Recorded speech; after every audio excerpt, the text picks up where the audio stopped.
ਜ਼ਿਲ੍ਹਾ ਗੁਰਦਾਸਪੁਰ ਦੀ ਬਟਾਲਾ ਪੁਲਿਸ ਅਧੀਨ ਪੈਂਦੇ ਹਲਕਾ ਸ਼੍ਰੀ ਹਰਗੋਬਿੰਦਪੁਰ ਦੇ ਨਜ਼ਦੀਕੀ ਪਿੰਡ ਨੂਰਪੁਰ ਵਿੱਚ ਬੀਤੀ ਰਾਤ ਦੋ ਈਸਾਈ ਪਰਿਵਾਰਾਂ ਦੀ ਲੜਾਈ ਦੌਰਾਨ ਗੁਰਦੁਆਰਾ ਸਾਹਿਬ ਦੀ ਬੇਅਦਬੀ ਦਾ ਮਾਮਲਾ ਸਾਹਮਣੇ ਆਇਆ ਹੈ। ਮਿਲੀ ਜਾਣਕਾਰੀ ਅਨੁਸਾਰ ਇਨ੍ਹਾਂ ਪਰਿਵਾਰਾਂ ਨੇ ਆਪਸੀ ਲੜਾਈ ਦੌਰਾਨ ਗੁਰਦੁਆਰਾ ਸਾਹਿਬ ਉੱਤੇ ਚੜ੍ਹ ਕੇ ਇੱਟਾਂ ਰੋੜਿਆਂ ਆਦਿ ਨਾਲ ਹਮਲਾ ਕੀਤਾ। ਮਿਲੀ ਜਾਣਕਾਰੀ ਮੁਤਾਬਕ ਪੁਰਾਣੀ ਰੰਜਿਸ਼ ਨੂੰ ਲੈ ਕੇ ਦੋ ਈਸਾਈ ਪਰਿਵਾਰਾਂ ਵਿੱਚ ਰਾਤ ਕਰੀਬ 10 ਵਜੇ ਝਗੜਾ ਹੋਇਆ। ਇਹ ਝਗੜਾ ਇੰਨਾ ਵੱਧ ਗਿਆ ਕਿ ਉਹਨਾਂ ਨੇ ਪਿੰਡ ਦੇ ਗੁਰਦੁਆਰਾ ਸਾਹਿਬ ਨੂੰ ਵੀ ਨਹੀਂ ਬਖਸ਼ਿਆ। ਇੱਕ ਪਰਿਵਾਰ ਦੇ ਮੈਂਬਰਾਂ ਵੱਲੋਂ ਜੁੱਤੀਆਂ ਸਮੇਤ ਗੁਰਦੁਆਰਾ ਸਾਹਿਬ ਉੱਤੇ ਚੜ੍ਹ ਕੇ ਦੂਸਰੇ ਪਰਿਵਾਰ ਤੇ ਇੱਟਾਂ ਰੋੜੇ ਸੁੱਟੇ ਗਏ ਅਤੇ ਉਸ ਦੇ ਜਵਾਬ ਵਿੱਚ ਦੂਸਰੇ ਪਾਸਿਓਂ ਵੀ ਗੁਰਦੁਆਰਾ ਸਾਹਿਬ ਵਿੱਚ ਇੱਟਾਂ ਰੋੜੇ ਸੁੱਟੇ ਗਏ। ਪੁਲਿਸ ਨੇ ਗੁਰਦੁਆਰਾ ਕਮੇਟੀ ਦੀ ਸ਼ਿਕਾਇਤ ਮਿਲਣ ਤੋਂ ਬਾਅਦ ਮੌਕੇ ਦਾ ਜਾਇਜ਼ਾ ਲਿਆ। ਪੁਲਿਸ ਦਾ ਕਹਿਣਾ ਹੈ ਕਿ ਕਾਨੂੰਨ ਅਨੁਸਾਰ ਬਣਦੀ ਕਾਰਵਾਈ ਕੀਤੀ ਜਾਵੇਗੀ। ਗੁਰਦੁਆਰਾ ਸਿੰਘ ਸਭਾ ਨੂਰਪੁਰ ਦੇ ਪ੍ਰਧਾਨ ਪ੍ਰਕਾਸ਼ ਸਿੰਘ, ਸੈਕਟਰੀ ਬਲਵਿੰਦਰ ਸਿੰਘ ਤੇ ਜਗਰੂਪ ਸਿੰਘ ਨੇ ਮੀਡੀਆ ਨਾਲ ਗੱਲਬਾਤ ਕਰਦਿਆਂ ਕਿਹਾ ਕਿ ਈਸਾਈ ਪਰਿਵਾਰਾਂ ਨੇ ਗੁਰਦੁਆਰਾ ਸਾਹਿਬ ਦੀ ਬੇਅਦਬੀ ਕੀਤੀ ਹੈ। ਉਨ੍ਹਾਂ ਪ੍ਰਸ਼ਾਸਨ ਤੋਂ ਮੰਗ ਕੀਤੀ ਕਿ ਦੋਸ਼ੀਆਂ ਵਿਰੁੱਧ ਸਖਤ ਤੋਂ ਸਖਤ ਕਾਰਵਾਈ ਕੀਤੀ ਜਾਵੇ।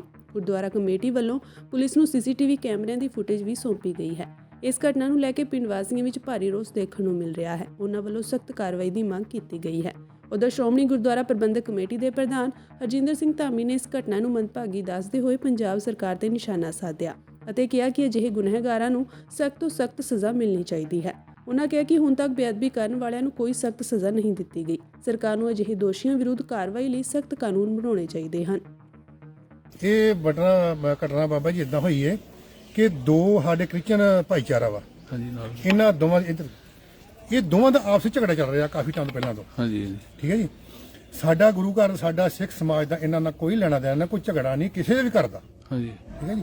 ਇਹਨਾਂ ਦਾ ਆਪਸ ਝਗੜਾ ਸੀ ਤੇ ਇਹਨਾਂ ਆਪਸ ਝਗੜੇ ਵਿੱਚ ਆ ਕੇ ਸਾਡੇ ਗੁਰੂ ਘਰ ਵਿੱਚ ਚੜ੍ਹ ਕੇ ਉੱਤੇ ਸਾਡੇ ਗੁਰੂ ਘਰ ਦੀ 14-1500 ਇੱਟ ਪਈ ਹੁੰਦੀ ਜੀ। ਹਾਂਜੀ ਉਹ ਇੱਟਾਂ ਦਾ ਇਹਨਾਂ ਇਸਤੇਮਾਲ ਕੀਤਾ। ਗੁਰੂ ਕਿਹਨਾਂ ਨੇ ਕੀਤਾ?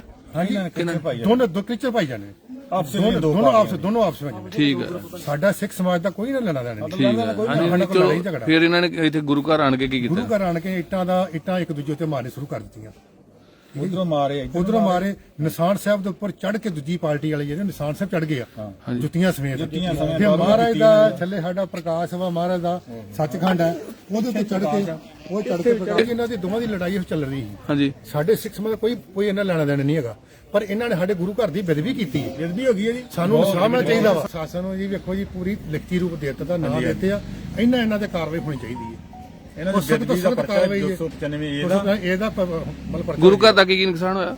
ਗੁਰੂ ਘਰ ਦੇ ਕੈਮਰੇ ਆ ਜੀ ਟੀਨਾ ਟੁੱਟੀਆਂ ਫਿਰ ਅੱਗੇ ਪੈਪ ਤੇ ਪਤਾ ਲੱਗਾ ਕਿ ਸ਼ਰਾਬ ਪੀ ਕੇ ਵੀ ਇੱਥੇ ਪੂਰੇ ਸ਼ਰਾਬ ਤੋਂ ਬਗੈਰ ਨਹੀਂ ਹੁੰਦਾ। ਹੁਣ ਕਿੱਥੇ ਗਏ ਆ? ਪੂਰੇ ਸ਼ਰਾਬੀ ਹੀ ਸ਼ਰਾਬ ਤੋਂ ਬਣੇ। ਤੁਹਾਨੂੰ ਕਿੰਨੇ ਵਜੇ ਪਤਾ ਲੱਗਾ?